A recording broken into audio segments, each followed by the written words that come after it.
and welcome back to my YouTube channel, Standing Tall on Tuesdays. And tonight we are doing something a little different. I am here in Kalamazoo, Michigan, interviewing my friend, my sister friend. Hi guys, Zanovia Tucker. Oh, hello. And we're doing something different because Zanovia is not just an amazing woman of God, but she is, like I said before, my friend, my sister, and one of my very best friends. And I love her so. So we're spending the night in Kalamazoo, Michigan. Yay! Turn up. Yes, and this is what we do. So Real Zanovia, yeah, like real life. And we've been doing it for a long time. So I'm super excited that I get to be here with her and get to interview her because she is doing great things, phenomenal things. She is here in Kalamazoo getting her PhD and all of that in what, Zanovia? Counselor education and supervision. Yes, and she will be done very soon. Yes. How soon, Zanovia? Oh, Lord. The end of the year. Yes. The end of the year. So here we are, and I'm gonna begin because Zanovia, what's a fave thing about you that no one knows? No one knows, Zanovia. No one knows. I'm pretty much an open book. No. Are you? Did she really? That was good. Yeah. That was something that no one knew. Oh, man. What is it? Oh, jeez. I mean, it's something that no one really knows about me. Mm-hmm. I am an introvert. I'm very much... But everybody don't know that because in the work setting, I'm super social. Like, I'm greeting everybody. I know everybody. People like, you know everybody. You know everything. And I'm just like, yeah. But then when I'm really not. I'm nice and courteous. And I like talking to people. But then I'm exhausted after all of that. Oh, okay. Okay. But I have to be because I'm a therapist. So you have your moments. I do. Okay. I do. So that's what we know. She's an introvert, guys. Yes, she is. She truly is. Yeah. So Novi, how do we know each other? Oh God, she stalked me. She legit stalked me. Okay, so that's your story. No, you can stick to it. No. It was 2012. Okay. I just had my baby, and I went on a women's retreat at New Life Covenant Southeast in Chicago. Yay! And this, Shout out. we were still in at the campgrounds in, where we in? Wisconsin? Salem? Yes, we was in Wisconsin. And she was part of the bus ministry. So we was on school buses going to the campgrounds. Okay. And I walked in. You so petty. I walked in and we had to like check in. And she was like, you on my bus. And I was like, I don't even know this lady. Okay. And I went out and I started putting myself on a bus. And for some reason, she got up from that table. And she came and was like, this is not my bus.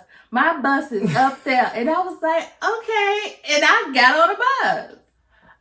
Okay, so that's your story. And I mean, that's pretty much how it went, but it wasn't exactly like that because I didn't stalk you.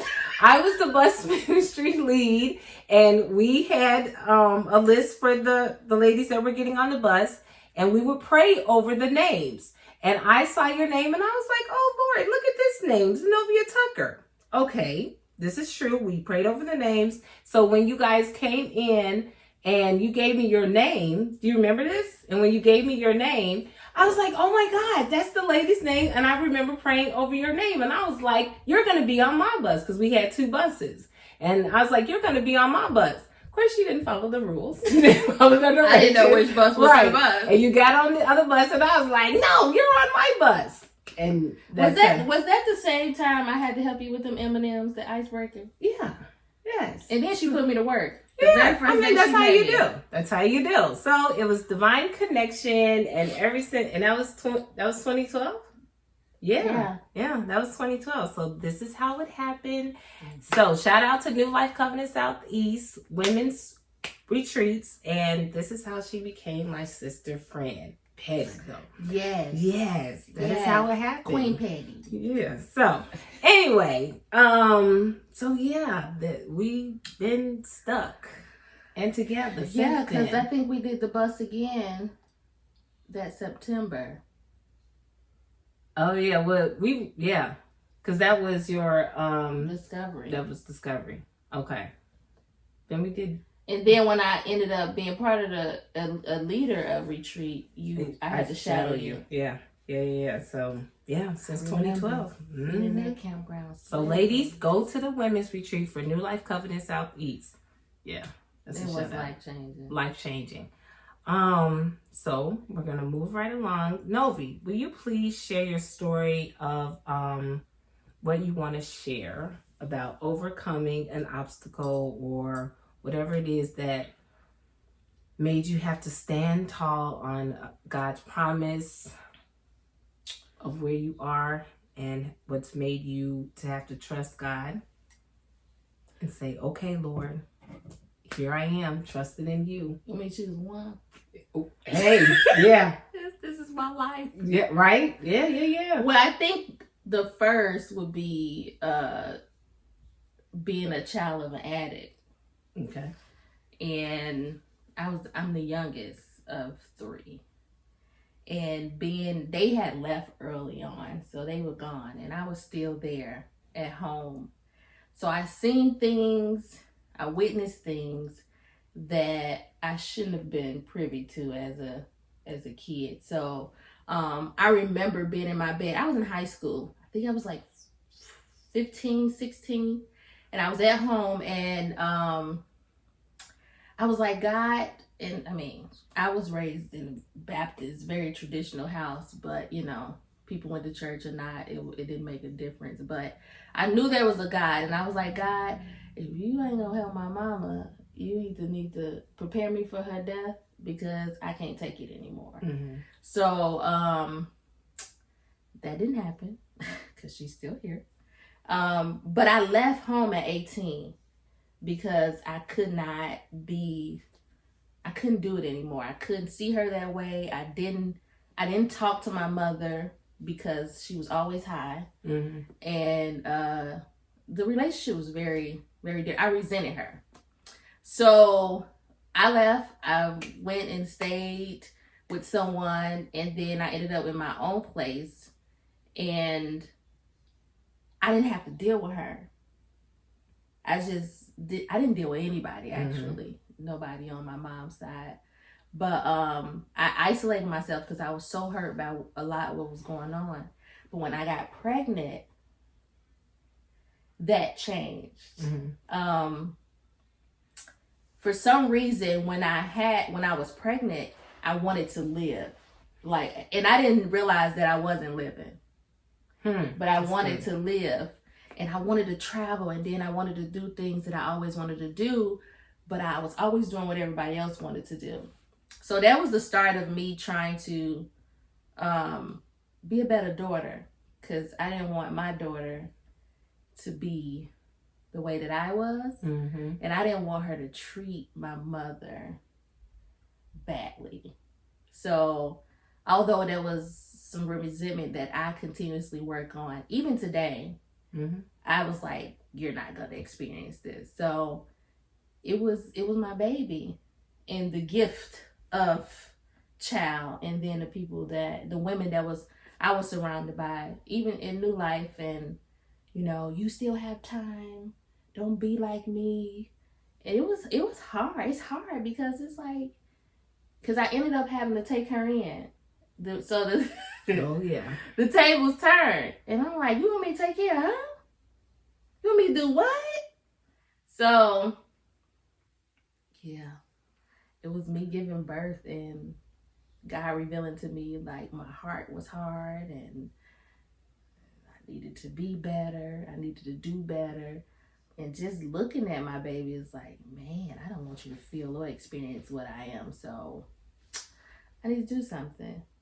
And because of that, your daughter will never have to experience what you went through. No. Because he had to turn you around in order to be a better mother than your mother. So that, yeah, that thing is amazing. And she's so different from me. She's so different. She's so different. Different from me. Yeah. I mean, not to say that you're a bad person, but you could just see. Yeah. You could just see it. She's so different. Yeah. But the same in so many ways. Mm-hmm. But she will never have to experience any of the things that you went through or you experienced in your lifetime. Mm-hmm. So looking back, what would you say to others that are going through the same thing that you are going through, or to your younger self? Because that's what you're in school for. That's what you want to become a role model for younger ladies and all of that. Man, I do it every day. So one of the things, I'm a residential therapist. I work, ironically, with substance abusers. Listen, giving back. It came back full circle. I actually minored in alcohol and other drugs when I was in undergrad because of my mom. Because in my mind, I was like, I'm going to help her. But then I soon realized I couldn't because of the emotional attachment. But I understood better. So that kind of helped me navigate all this, because I have been apologizing and forgiveness for years with her. And I would tell her that. So that started years ago. You have to be intentional. Every day you wake up, you have to be very intentional about the decisions you make. If you want to be better than you was yesterday, you have to actually make that decision. So when I talk to my patients, I'm like, you have to be intentional. And it's your choice. And I always tell them, I can't work harder than you. So I could want it for you, but you have to do the work. So I actually had to do the work, and I still do the work. So the work for me was actually being honest about what I was feeling. If I was mad at God, if I was mad at my mama, if I was mad at my daddy, I had to be honest. And it wasn't to them, it was to me and for me and to God. I had to even apologize to God one day. Oh my God, yes. And be honest. I was on the floor bawling because I was like, why am I sorry? And he hit me. It was like two. So it was journaling for me. I had to journal. Yes, Lord. Write it down. Writing it down. And I didn't think about what I was writing. I just wrote. It didn't make sense. It wouldn't make sense. I still have those journals. And I look back, and I was just looking at a journal recently, and I was just shaking my head like, man, I was broken. But look at God. And how he's making you whole and complete. Yeah, and being able to use those broken and hard moments to help somebody else. Yeah. So, Novi, what's the scripture that you stood on and God gave you when you came to Michigan? Oh, Lord, he gave me still stand on. He gave me a few. Right. He gave me a few. The do not be anxious for anything. He told me he do all things well. Oh God, he recently for the past 3 years, he has been telling me eyes have not seen, nor ears have heard, nor have entered the heart of man what God has prepared for those who love him. And those keep coming back over and over for 3 years straight. He gave me Jeremiah 29:11. Yes. Sorry. And how God deals with me, he gives me things before they happen. He gave me the cankerworm. I went on a 21-day fast by myself. And the first day, he told me he would restore unto me the years. What you want to say, Fashawn? No, nothing. He's flat out. And I was in my car. I think I was dropping my baby off at school. And I said, wait, the cankerworm? I said, let me go back back to this scripture. So he gives it to me, and I'm just like, and recently, I think it was last year, get thee out of my father's house. Get thee out of my father's house. And I still don't know what that means. So I'm like, God, I'm in my own house. What you mean? Oh, but he will reveal. Oh, he is. Oh, yes. He gonna be like, yes. ma'am. Child. Daughter fine. And sometimes you don't even go into it because you know he gonna tell you and you don't want to hear it right now. Uh-huh. It's like, oh, okay, God, thank you. But yeah, those are some of the few or several that he has given me since I left. And you know, y'all move with me. He gave me just enough money to move. He aligned it all up, put it all together in our year of movement, and it was less than a year. In the year of movement, he like, you gonna do this, and you gonna go this, and you gonna do this, and I was like, who gonna where? Kalamazoo. Does that exist? Oh yeah, it does. One thing, well, it's actually two things that I want to say that are so important, and then I'm gonna wrap this up. You gotta surround yourselves around the right ones, and he will definitely do that. And this is what he has done for me. He has surrounded me around the right ones at the right time for the right reasons, right purposes. And these two, that one over there behind the camera, and this one, he surrounded me around. I didn't understand it. I didn't know it. I didn't like the shifting and the change, but he knew and he understood for such a time as this.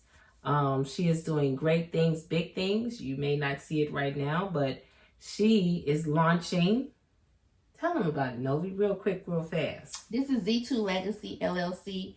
It's a consulting agency, training, public speaking, counseling, things like that.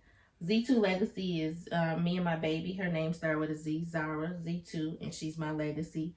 I also own Giving Hearts Legacy. That started off 3 years ago. Yes, and it's having a big what come up February 14th? Yes, I do an outreach every Valentine's Day. This will be the 3rd year. I could not release it the first 2 years. But this year, I actually need to get on that. But either way, I have to do it every Valentine's Day because that's what God told me. And I did it because people actually are affected by Valentine's Day, and you know, the depression is real. So I give out bags. Me and my daughter and my mom give out toiletry bags, and we say, Happy Valentine's Day. And you know, my daughter is 8 and people love her. And the stories and the emotion that we get when we do that is amazing. So yeah, Z2 Legacy and Giving Hearts Legacy is the two. And launching, hopefully. Oh, yes. No, hopefully it is doing launching a things. podcast this year. And I told y'all I'm an introvert. So this is going to be real because I'm about to expose myself in a way that people are not used to unless you actually have intimate conversations with me. But my friend, people don't get to take the time to actually get to know me. But this is gonna be good, and it's gonna help somebody. It's gonna help some people, and that's what Lord, let your will be done. Because I promise you, I don't want to go and talk to nobody on no podcast.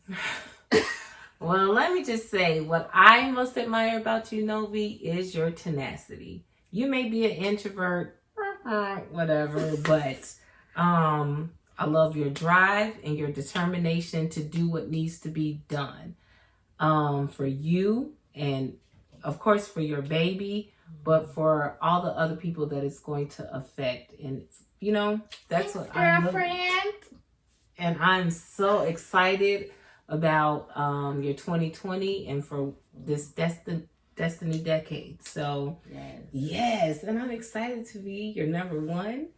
This is my 3-strand cord right here. Come on, Fanny. Come on, fancy fans. Fanny pack. Now here's the thing too. I could not have done any of this without my number 2. I always say it's the 3-strand cord right here. it's so important to have your tight knit. You know, you don't need a whole lot. You just need that few. And this is it right here. We have good times. Good times. Yes. Oh, yes. Yes, oh, we yes. do. Laughing all the time. So, this is it. This is it right here. So, thank you so much for watching. Thank you so much for subscribing. Thank you for liking. And thank you for sharing. And until the next time, we standing tall. We standing tall on God's promises and His words, guys. Thank you.